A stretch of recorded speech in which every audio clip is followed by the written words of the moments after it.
Hello friends, once again welcome back to our channel trade on ETF.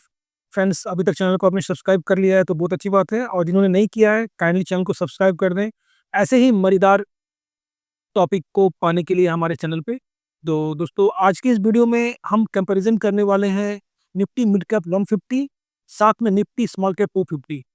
तो इन दोनों में कौन सी इन्वेस्टमेंट लॉन्ग टर्म में होनी चाहिए और किसका क्या बेनिफिट मिलेगा, आज इस वीडियो में हम जानेंगे कि लॉन्ग टर्म में हमारे लिए कौन सा ये इंडेक्स अच्छा होगा, निफ्टी मिड कैप 150 या फिर निफ्टी स्मॉल कैप 250।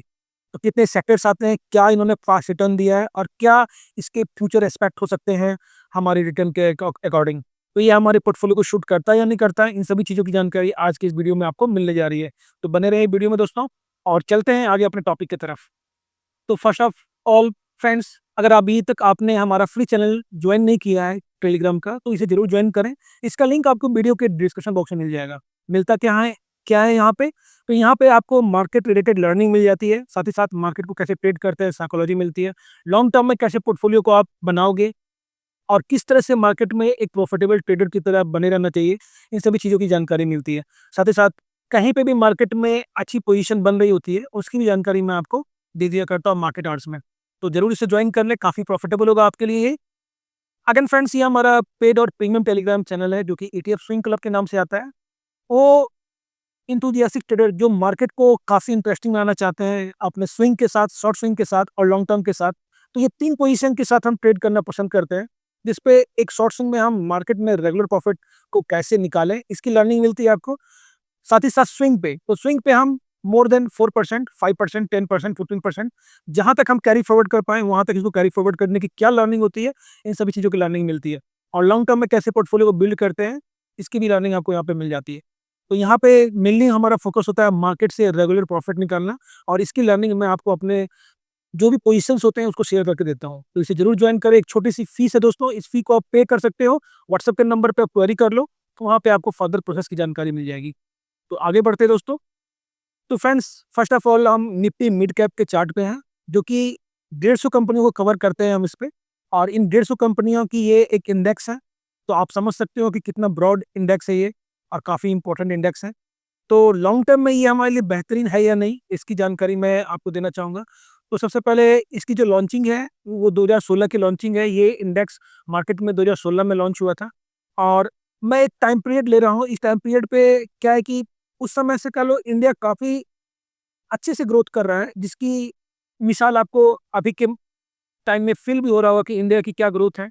तो हमने यहाँ पे जो टाइम पीरियड सेलेक्ट किया है वो 2020 का लिया है। ये जब कोरोना की जो महामारी आई थी, उसके बाद जो गिरावट हुआ, उसके बाद जो इसमें रैली आई है, हमने इसको लिया है। तो आप देखो यहाँ पे मैंने पहले से इसको कैलकुलेट किया है। यहाँ पे आपको रिटर्न कितना मिल रहा है? 428.09%। ये इतना रिटर्न आपको मिल रहा है कितने टाइम पीरियड पे? तो इसको आप अप्रोक्स 5 ईयर्स मान लो। 5 ईयर्स में आपको इसने इतना रिटर्न दिया। तो अगर ईयरली अगर इसको डिवाइड करोगे आप, तो कितना आता है? तो रिटर्न यहाँ पे आता है निकल के दोस्तों 85%, 85.6% ईयरली आपको पर एनम के हिसाब से यहाँ पे रिटर्न दिख रहा है। तो यहाँ पे मैं कुछ भी ऐसा नहीं बता रहा हूँ जिसको मुझे प्रूफ करने की जरूरत पड़े। यहाँ पे आपके सामने ट्रेडिंग व्यू पे चार्ट खुला हुआ है, और हमने यहाँ पे टाइम फ्रेम जो लिया है 1 वीक का लिया, ताकि हम एक बड़े टाइम फ्रेम को इजिली कवर कर पाएँ। तो आप देख रहे हो कि यहाँ पे 428% का रिटर्न है 2020 से लेकर अब तक का।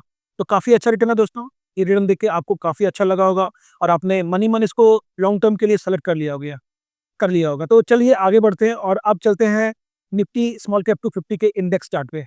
तो ये भी फ्रेंड्स जो इंडेक्स है निफ्टी स्मॉल कैप 250, ये भी इंडेक्स 2016 में लॉन्च हुआ था, और 2020 यहाँ पे हमने अगेन वही टाइम फ्रेम लिया है। आप देख सकते हो कि 2020 से लेकर अब तक, इस टॉप की मैं बात कर रहा हूँ, इस टॉप तक इसने आपको 507% का रिटर्न बना के दिया है। तो अब आप देखो कि जो निफ्टी मिड कैप 150 ने जो रिटर्न दिया, उसके एवज में इसने कितना अधिक रिटर्न दिया। तो आप इजीली इसको समझ सकते हो कि आपको हर साल इसने आपके पैसे को डबल किया है। 101.4% पर एनम का इसने रिटर्न दिया है। तो है ना बेहतरीन इस मामले में? किससे? निफ्टी इस मिड कैप 150 से बेहतरीन है दोस्तों। क्यों बेहतरीन है? इसका भी मैं आगे आपको रीज़न बताऊँगा कि ये बेहतरीन क्यों है। बेहतरीन अनेक कारणों से होता है दोस्तों। तो यहाँ पे सबसे पहले आप रिटर्न से आप समझ जाओ कि रिटर्न जहाँ पे अधिक मिल रहा है, हम लोग वहीं जाएँगे। और सबसे बड़ी बात क्या है ना दोस्तों, हम लोग इंडिया के जो लोग हैं, काफ़ी उन चीज़ों पे विश्वास करते हैं जिनका ट्रैक रिकॉर्ड होता है। अभी अगर आप किसी एजेड पर्सन से पूछने जाओ कि बाइक कौन सी लेनी चाहिए, तो आपको बोलेंगे हीरो होंडा। अगर पूछोगे कि कार कौन सी लेनी चाहिए मीडियम मीडियम रेंज की, तो बोलेंगे मारुति की। तो उसके पीछे कारण है दोस्तों, इसका ट्रैक रिकॉर्ड है, इसका परफॉर्मेंस है, हर एक चीजें होती है। तो हम लोग उसी चीज में जल्दी ट्रस्ट करते हैं जिसका ट्रैक रिकॉर्ड होता है। तो यहाँ पे एक लंबा ट्रैक रिकॉर्ड है दोस्तों, जो आपको तेजी दिखाई है इसने। ये तेजी आगे भी रहेगी या नहीं रहेगी, ये आप अभी आगे वीडियो में समझ जाओगी। तो फ्रेंड्स, ये इंडेक्सोग्राम है एनएससी का, और यहाँ पे फैक्ट शीट के माध्यम से मैं आपको बता रहा हूँ कि यहाँ पे आप सबसे पहले आप इसको काउंट कर लेना। यहाँ पे 20 सेक्टर्स कवर होते हैं। 20 सेक्टर्स कवर होते हैं किससे? Nifty mid cap. Nifty mid cap 150 के द्वारा हम 20 सेक्टर्स को कवर करते हैं। और इन 20 सेक्टर्स में सबसे अधिक जो वेटेज दिया गया फाइनेंशियल सर्विसेज को दिया गया है। देन कैपिटल गुड है, हेल्थ केयर है। उसके बाद आप देख लो, काउंटिंग कर लेना आप। लेकिन यहाँ पे सेक्टर्स कितने? 20। तो निफ्टी मिड कैप के द्वारा हम 20 सेक्टर्स को मात्र कवर कर पा रहे हैं। रिटर्न यहाँ पे कम है, सेक्टर्स भी यहाँ पे कम है। दूसरा बात, आप इसका लॉन्चिंग ईयर देख लो, जो मैंने आपको बताया 1 अप्रैल 2016 को ये लॉन्च हुआ है, और काफी अच्छा इसने रिटर्न दिया है, और काफी बेहतरीन इंडेक्स भी है ये। तो फ्रेंड्स, ज्यादा मैं बाल की खाल ना निकालता हुआ आपको एक शॉर्ट एंड सिंपल लैंग्वेज में बता रहा हूँ। अगर आप देखो, ये जो मैंने खोल रखा है, ये निफ्टी स्मॉल कैप 250 का है, और ये भी जो इंडेक्स है ये लॉन्च हुआ था आपको अप्रैल 2016 में। ठीक है। और यहाँ पे जो सेक्टर्स कवर हो रहे हैं दोस्तों, यहाँ पे 21 सेक्टर्स कवर हो रहे हैं। इसको भी आप काउंट कर लेना, आप सेपरेटली इसको काउंट कर लेना। कहाँ से निकालते हैं? तो आप साइट पे आप चले जाओगे, कहाँ जाओगे? ये साइट का एड्रेस है, आप इसको स्क्रीनशॉट ले सकते हो, niftyindices.com। और उसके बाद आप इस कॉर्नर पे जाओगे, रिपोर्ट वाले कॉर्नर पे। तो रिपोर्ट वाले कॉर्नर पे जैसे ही जाओगे, तो यहाँ पे आपको दिखेगा इंडेक्स फैक्ट शीट। तो इंडेक्स फैक्ट शीट को जैसे आप क्लिक करोगे, इस तरह का पेज खुल के आएगा, और यहाँ पे आपको डिफरेंट डिफरेंट इंडाइसेस दिख जाएंगे। ये ब्रॉडेड मार्केट के हैं। उसके बाद आप सेक्टोरियल जाना चाहते हो तो सेक्टोरियल जाओ, थीमेटिक जाओ, स्ट्रेटजी जाओ, फिक्स्ड इनकम जाओ, हाइब्रिड जाओ। ये सारी ऑप्शन यहाँ आपको मिल जाएंगे। तो अगर हम चलते हैं निफ्टी स्मॉल कैप 250 पे, तो यहाँ पे आप देख सकते हो 21 सेक्टर्स कवर होते हैं दोस्तों। तो है ना बेहतरीन? एक तो यहाँ पे हम 21 सेक्टर्स को कवर कर रहे हैं। दूसरी बात क्या है कि यहाँ पे रिटर्न जो है, हमने ट्रैक रिकॉर्ड चेक किया, 101% का ईयरली निकल के आ रहा है। काफी अच्छा ट्रैक रिकॉर्ड है। तो ये दोनों के मामले से अभी तक जो विनर हमारा है, वो हमारा निफ्टी स्मॉल कैप 250 है।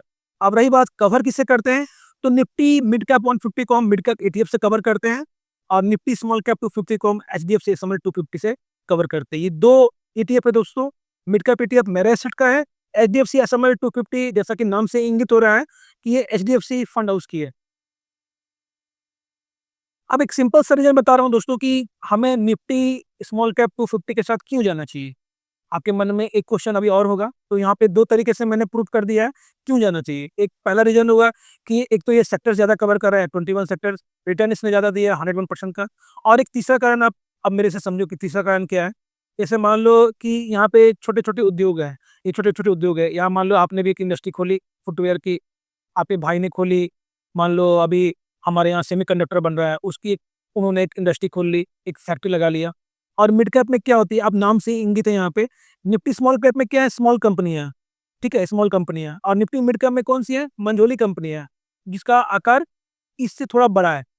यहाँ पे 150 कंपनीज आ रही है, यहाँ 250 कंपनीज आ रही है। तो पहले तो मैटर यहाँ पे ये कर रहा है कि आपके पैसे यहाँ पे 250 कंपनियों में डिस्ट्रीब्यूट हो रहा है, और यहाँ पे 150 कंपनियों पे दाव लग रहा है। तो आप समझो कि 250 कंपनियां ज्यादा अच्छा करेंगी या 150 कंपनियां ज्यादा अच्छा करेंगी। यहाँ पे 250 हॉर्स पावर लग रहा है, यहाँ पे 150 हॉर्स पावर लग रहा है। आप ऐसे समझ लो, तो 250 वाला विनर ऑलवेज होगा दोस्तों।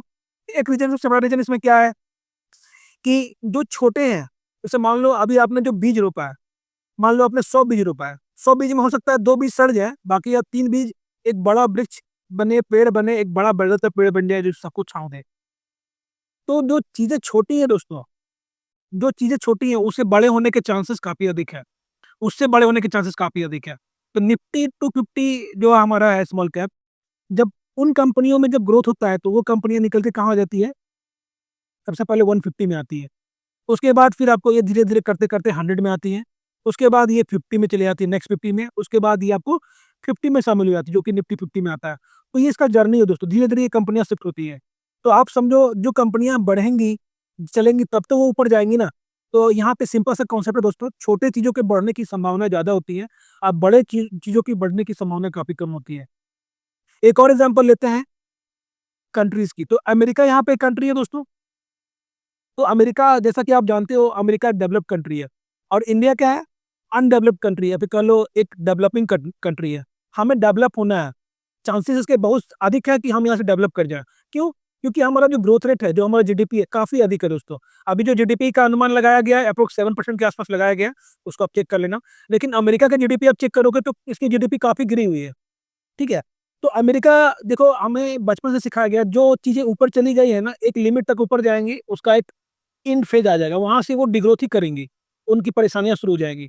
लेकिन जो छोटे हैं, उनके पास असंख्य चांसेज़ हैं कि वो ऊपर ही की ओर निकले और एक समय बहुत बड़ी बन जाएँ। तो बस रीज़न इसके पीछे एक छोटा-सा है दोस्तों कि हमें निफ्टी स्मॉल कैप 250 को क्यों कवर करना चाहिए। अब रही बात कि मैंने आपको बताया कि निफ्टी स्मॉल कैप 250 को कवर करने के लिए हम लोग एचडीएफसी एसएमएल 250 का यूज़ करते हैं। यहाँ पे और भी ईटीएफ्स हैं, जैसे कि एक एग्ज़ाम्पल मैं ले लेता हूँ, मोतीलाल ओसवाल का भी आता है, और भी कंपनियों का आता है, लेकिन जितना वॉल्यूम और वैल्यू हमारा एचडीएफसी एसएमएल 250 में होता है, सबसे बड़ा वॉल्यूम वैल्यू इसी के साथ होता है दोस्तों। तो हम लोग क्या करते हैं, एक ऐसे एएमसी हाउस को सेलेक्ट करते हैं, जो काफ़ी भरोसेमंद हो। दूसरी बात, उसमें वॉल्यूम सबसे अधिक हो comparison to other ETFs, other companies ETF. उसमें टर्नओवर सबसे अधिक हो, ये मायने करती हैं और ये काफ़ी इम्पोर्टेंट चीज़ है दोस्तों। इसी को आप हमेशा एक क्राइटेरिया बना के रखो। एक्सपेंस रेशियो कम होना चाहिए, ट्रैकिंग एरर कम होना चाहिए, ये सभी चीज़ें मायने करती है। तो इसपे भी मैंने आपको पहले भी वीडियो दिया था, ईटीएफ सिलेक्शन क्राइटेरिया, आप जाके हमारे प्लेलिस्ट में चेक कर सकते हो, वहाँ पे आपको मिल जाएगा। तो यहाँ पे ये चीज़ें काफ़ी मायने करती हैं। दूसरी कंपनी को हम लोग सेलेक्ट किस लिए करते हैं कि दोस्तों उसका सबसे पहले तो फंड साइज़ जो होता है कंपनी का कम होता है, और जो कह लो तुच्छ कंपनियाँ, मैं यहाँ पे किसी का नाम ले रहा हूँ, तुच्छ कंपनियाँ दैट मीन्स कि जो छोटी कंपनियाँ जो अभी भी मार्केट में आई है, इस पे हमें कोई फेथ नहीं है, उनको फंड मैनेज करने का कोई एक्सपीरियंस नहीं है, तो वैसे हाथों में हम अपने फंड्स को नहीं देंगे। यहाँ पे हम लॉन्ग टर्म के लिए जा रहे हैं, तो लॉन्ग टर्म में हम फंड उन्हीं को देंगे जो हमारे फंड्स को अच्छे से मैनेज कर पाएँगे, जिनके पास पास्ट एक्सपीरियंस है। इन सभी चीज़ों को मायने रखते हुए हम उस ईटीएफ को या उस कंपनी के ईटीएफ को सेलेक्ट करेंगे जिस पे हमें काफ़ी अधिक भरोसा होगा। For example Nippon India, for example ICICI fund house, for example HDFC fund house, for example Motilal Oswal. ये सब अच्छी कंपनी है दोस्तों, मेरे एसेट। बाकी मैं यहाँ पे खराब किसी को नहीं बोल रहा हूँ, लेकिन जो अच्छी हैं मैंने उनको टॉप पे आपको नाम लिया। तो आप समझ सकते हो कि क्या करना चाहिए। लेकिन उसके बाद भी बात आती है कि किस पे अधिक वॉल्यूम हो रहा है, किस पे एक सबसे अधिक वैल्यू के साथ डेली की ट्रेडिंग हो रही है। इन सभी चीज़ों को ध्यान रखते हुए आप ईटीएफ की कंपनी को सेलेक्ट करो और ईटीएफ को सेलेक्ट करो। आई थिंक ये वीडियो आपके लिए अब तक काफ़ी हेल्पफुल हुआ होगा। लॉन्ग टर्म में आप किस ईटीएफ को, किस इंडेक्स को लेके चलोगे, दोनों के कंपैरिजन में ये क्लियर हो चुका होगा आपको। तो बने रहिए वीडियो में दोस्तों आगे के लिए भी, और हमारे चैनल को अभी तक आपने सब्सक्राइब नहीं किया तो सब्सक्राइब जरूर कर लें। मिलते हैं नेक्स्ट वीडियो में, तब तक के लिए जय हिंद, जय भारत, वंदे मातरम।